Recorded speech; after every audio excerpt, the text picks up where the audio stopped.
lista. Así que la charla de hoy, el éxito de la charla de hoy va a ser aquel en el cual ustedes se lleven una forma de tomar decisiones. Es decir, si yo puedo lograr en ustedes una optimización en la toma de decisiones, yo me voy a quedar un poco más tranquilo. Entonces, el día de hoy vamos a hablar del impacto, o sea, de qué podemos hacer en el ACV más allá de lo que generalmente conocemos o lo que sabemos desde hace aproximadamente 30 años. Vamos a conocer cuál es el impacto de la enfermedad cerebrovascular en nuestra comunidad, y eso nos va a dar pie, por supuesto, a darle, digamos, a conocer cuál es la relevancia para nosotros en conocer cuáles son los tratamientos disponibles. Entonces, vamos a ver un poco la historia. Sabemos que la ACV es la causa de discapacidad, una de las primeras causas de discapacidad del mundo. Sabemos que una de cada 4 personas mayores de 25 años tendrán una ACV a lo largo de su vida. Una persona cada 40 segundos tiene una ACV. Y es también una enfermedad muy de elevada incidencia y prevalencia que produce mucha discapacidad en nuestro país también. Y vamos a ver un poco la evolución de los tratamientos del ácido isquémico, y fundamentalmente lo que vamos a tratar de ordenar es el marco de tiempo y qué es lo que podemos hacer en ese marco de tiempo. Hoy tenemos 2 estrategias que son la fibrinolisis y la trombectomía mecánica, y tenemos un marco de tiempo que son 24 horas.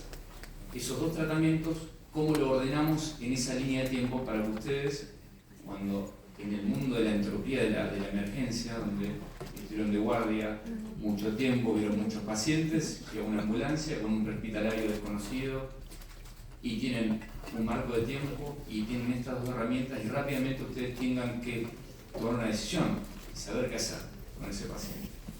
A lo largo de la historia, hace 30 años, se publicaron estos artículos que fueron los que dieron la evidencia, el sustento de evidencia para demostrar la efectividad y para que en el año 96 la FDA apruebe el RTPA para el tratamiento agudo del ácido isquémico en territorio anterior, ¿sí? En un tiempo de menor a 3 horas.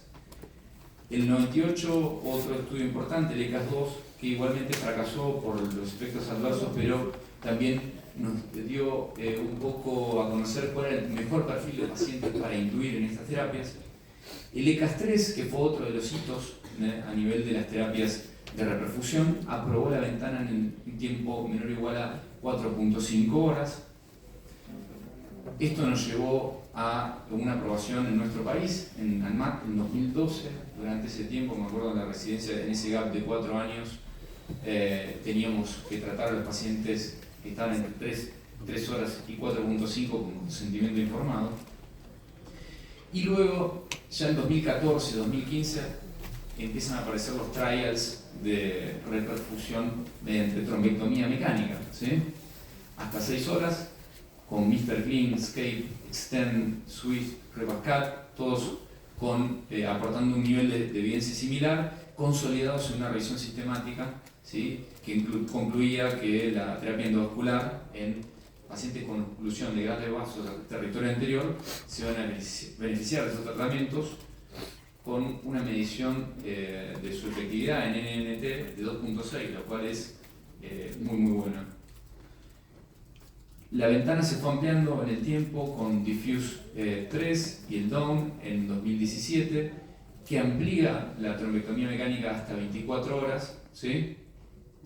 Y posteriormente aparecen trabajos como Wake Up, que vamos a ver, con ventana desconocida, y empiezan a aparecer trabajos que optimizan los criterios de inclusión, es decir, tratan de incluir más pacientes, es decir, pacientes más severos, con criterios de tejido más amplios, o algunos trials actuales como el Timeless, que agregan neuroprotectores como Negrinetida, que es algo todavía no aplicado en la práctica diaria.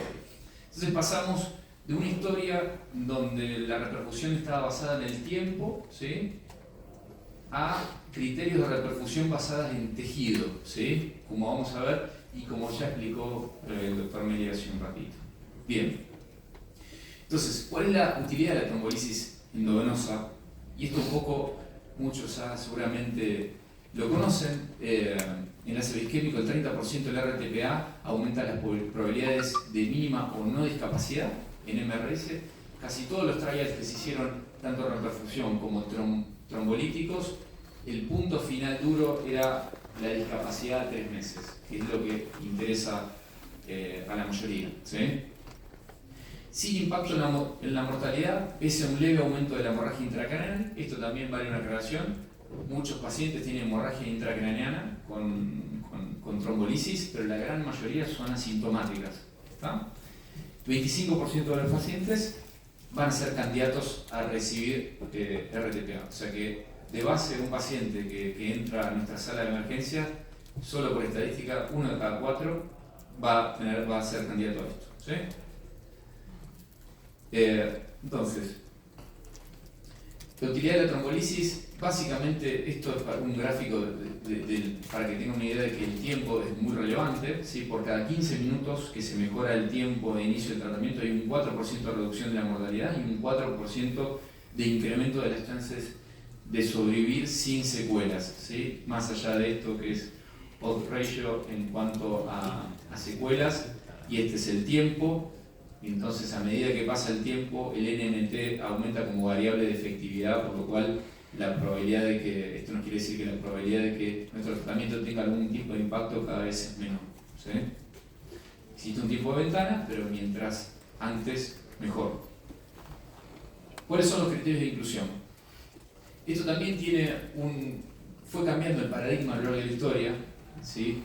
Sabemos que el tiempo de inclusión históricamente fue un punto de corte de NIH, ¿sí? Mayor a 5, pero con el tiempo nos dimos cuenta que en realidad tiene que ver con el impacto en el paciente. Entonces, para incluir un paciente, necesitamos que el paciente tenga una CB mayor de 18 años, con tiempo de inicio de los síntomas menor a 4.5 horas, ausencia de contraindicaciones, que vamos a ver más adelante, y un criterio que cada vez es más laxo, que es de discapacidad, ¿sí? Entonces, esto pasaba en la práctica diaria, un paciente que tenía NIH bajo, pero tenía una paresia distal de la mano, no podía usar su mano hábil. Me ha pasado con un paciente con un puntito a nivel cerebeloso en el flóculo nódulo, con ataxia de tronco, con astasia, abasia, no podía caminar, no juntaba ni 3 puntos de NIH, pero un paciente con una secuela altamente discapacitante, o un paciente con afasia, un trastorno del lenguaje, ¿sí? Leve quizás. Todos esos escapan al criterio de NIH y hoy por hoy son pacientes que se incluyen en la terapia de trombolisis. Entonces, hemenopsia, afasia, debilidad de cualquier índole, es decir, síntomas discapacitantes o NIH mayor a 5. Siempre, si dudamos, no tenemos que recaer en el tecnicismo, digamos, algebraico, ver si suma, no, resta, cuando llegamos a 5. Si es discapacitante, optamos por la trombolisis, ¿sí? Para que quede la idea clara. Los requisitos fundamentales, como sabemos, glucemia, tensión arterial, una tomografía simple de cerebro y que haya un lugar acorde para el monitoreo de estos pacientes, ¿sí? Esto es un checklist, no hace falta que lo memoricen, por supuesto, ¿no? Sabemos que para realizar RTPA, la TA óptima debe ser menor a 185, 110, y las drogas que vamos a elegir son la Betalol o nitroprusiato, idealmente la Betalol, pero con alguna de estas drogas con las cuales estén más familiarizados, ¿sí? Entonces, este es el nivel de evidencia actual sobre la reperfusión con trombolíticos en menos de 4.5 horas y la utilidad de los trombolíticos en ventana extendida en la historia que apareció en 2018 cuando aparecieron los trabajos de Wake Up, donde podemos utilizar trombolíticos en un paciente que se despierta con un déficit con una ventana desconocida, ¿sí? Entonces, en estos casos vamos a utilizar criterios de tejido, vamos a evaluar el mismatch que nos comentaba el doctor Meli, que es un análisis. Nosotros tenemos este análisis automatizado Fleming y básicamente medimos el mismatch, difusión FLAIR o directamente el análisis automatizado, siempre y cuando tenga el paciente una ventana adecuada, es decir, que tenga que estén dentro de las 9 horas sobre el punto medio de que se fue a dormir, es decir, desde que se fue a dormir hasta que se despertó, hasta que lo vieron, el punto medio tiene que ser de 9 horas. ¿Sí? Acá es donde empezamos a confundirnos en los horarios, en la ventana del tiempo, pero bueno, les prometo que al final de todo hay una filmina que va a resumir todo esto y les va a ayudar en la filmina de la foto, básicamente. ¿Está? Bien, esto es para que se den una idea, ya lo vieron, el mismatch difusión FLAIR, en donde en difusión se ve el área de restricción, ¿sí? Pero en FLAIR todavía no aparece la imagen, quiere decir que esto probablemente este paciente esté dentro de las 4 horas o 6 horas desde el inicio de los síntomas. ¿Sí? Bien, tener en cuenta hoy que mucho de lo que nosotros conocemos a través de los trials, de todo eso que vimos en la línea del tiempo, están hechos con alteplase, pero cada vez más vamos a ver en las salas de emergencia tenecteplase. De hecho, nosotros ya no estamos usando más alteplase. ¿Sí?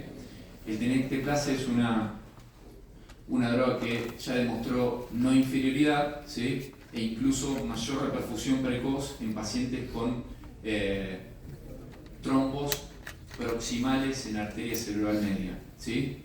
Y lo que tiene tenecteplase de bueno, que tiene una administración más simple. Recuerden que el alteplase requiere una infusión con monitoreo de frecuencia cardíaca por 1 hora. Esto no requiere ningún tipo de monitoreo, es un bolo de única vez, por lo cual mejora los tiempos de infusión, es decir, el tiempo aguja, y es incluso en algunos lugares menos costoso, ¿sí? Por el hecho de toda que se requiere menos logística, para esto incluso en la infusión del prehospitalario. ¿Ah? Entonces tengan en cuenta que todo lo que vimos es alteplase, toda la evidencia, pero esto ya aparece incluso en las nuevas guías, el tenecteplase como una alternativa válida para las terapias de reperfusión con trombolíticos. Bien. Y los criterios de inclusión eran bastante tediosos siempre en todos los trials. El primero que vimos en 95, ECAS-3, sobre todo para tener en cuenta, se empezaron a volver cada vez más intuitivos, ¿cierto? Entonces, hay varias revisiones actuales de qué en realidad de todo esto tenemos que tener en cuenta para la práctica diaria, y en el consolidado de todo esto les podría decir que tener en cuenta que el paciente en los últimos 3 meses no tiene que haber tenido un TEC severo, un ácido isquémico, endocarditis, cirugía espinal o intracraneana, es decir, algo que es bastante obvio, que probablemente surja en una anamnesis, un tumor intraxial, un sangrado. ¿Sí? Esto es un punto siempre de discusión, un aneurisma mayor a 10 milímetros, es algo que se discute a paciente, ¿sí? Riesgo y beneficio. Y las causas hematológicas también, cosas que pueden traernos dudas en la guardia, es si el paciente está anticoagulado, si tiene básicamente plaquetopenia, recibió heparina, recibió un anticoagulante directo. Todo esto no es para que lo aprendan ahora en este momento, es un checklist, pero tienen que tenerlo en cuenta, ¿sí?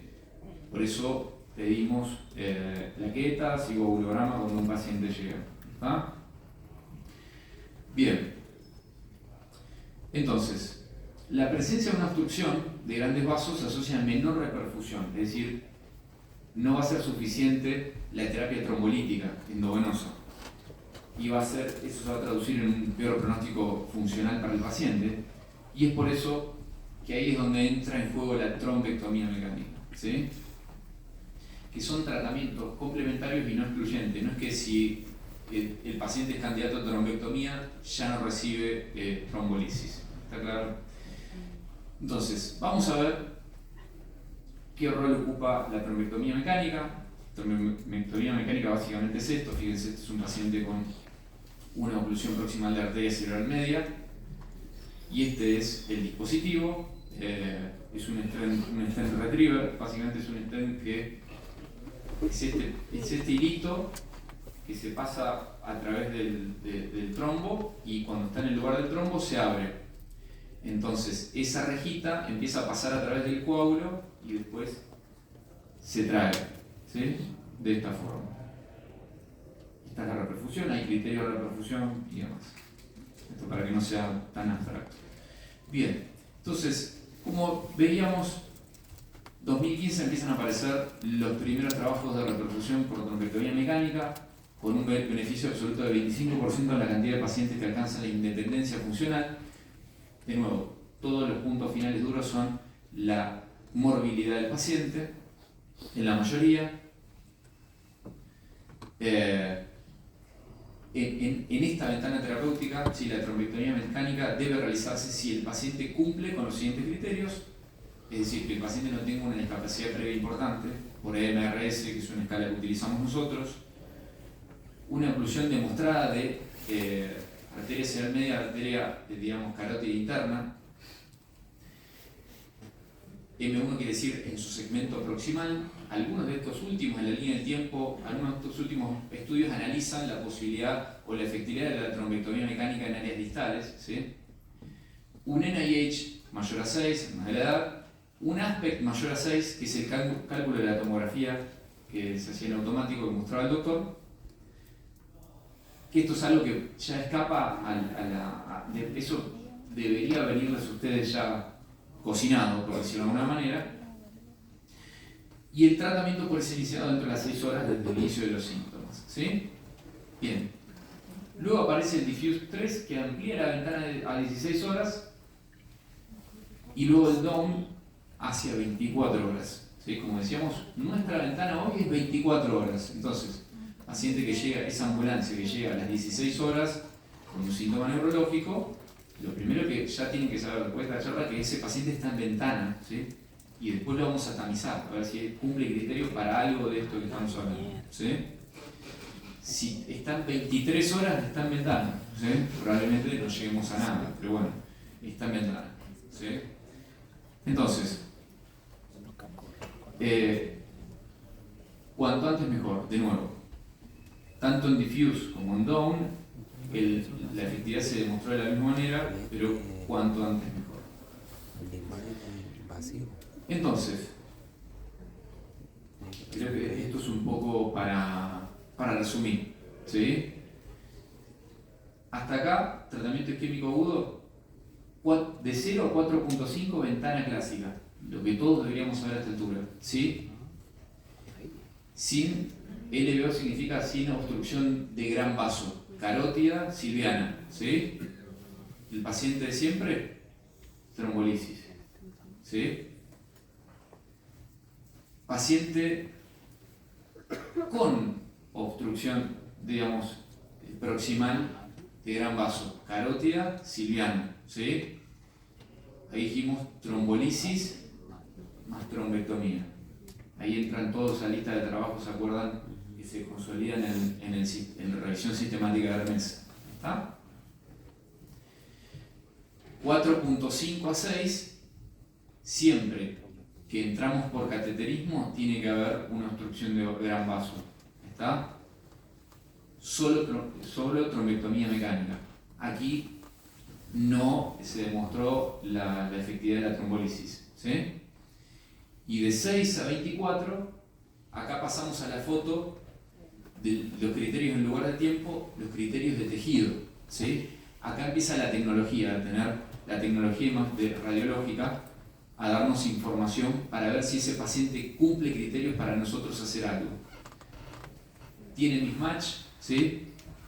Tiene perfusión, es decir, tiene un mismatch difusión FLAIR, o tenemos la posibilidad del análisis automatizado, entonces podemos calcular el mismatch.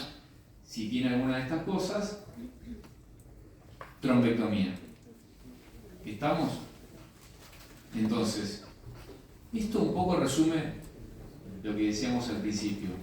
Tenemos 24 horas, 2 herramientas: trombolisis, alteplase, pero va a ser tenecteplase, y tenemos trombectomía. cómo ordenamos estas variables de esta forma, ¿sí? Bien, entonces, sabemos que